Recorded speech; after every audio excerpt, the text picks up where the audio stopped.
Welcome to the Elevate Coffee Date, where you ask a fitness-related question and I answer it every Friday. This week's question comes from Anne, and the question is, how do you get rid of excess belly fat? Now, this is a problem area for a lot of people, and reducing fat in the belly area is actually a little bit more holistic than just doing a few crunches or finding the perfect ab exercises.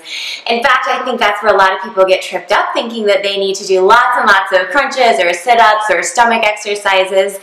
And here's the thing when it comes to belly fat.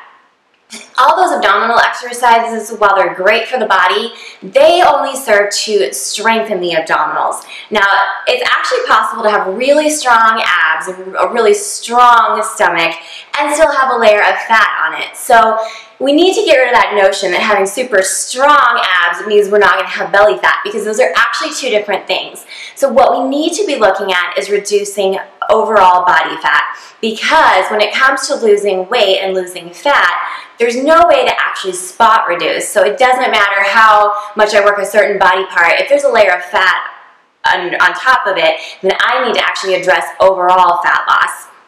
So what goes into overall fat loss? Obviously, diet is a huge piece of this.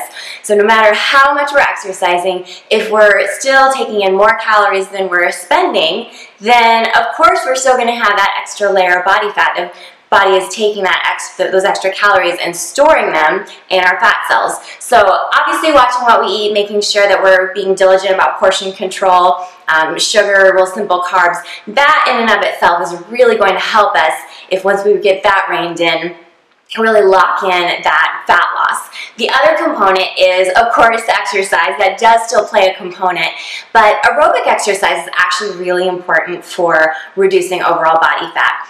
Strength training exercises are important, but for a different reason than you might think. It's not so we can necessarily do sit-ups until our waistline shrinks. It's because the more muscle fibers that we have in our muscles, the better metabolism we have. And the better our metabolism, the more we're going to be burning fat throughout the whole day, not just when we're exercising. So those are some really critical pieces.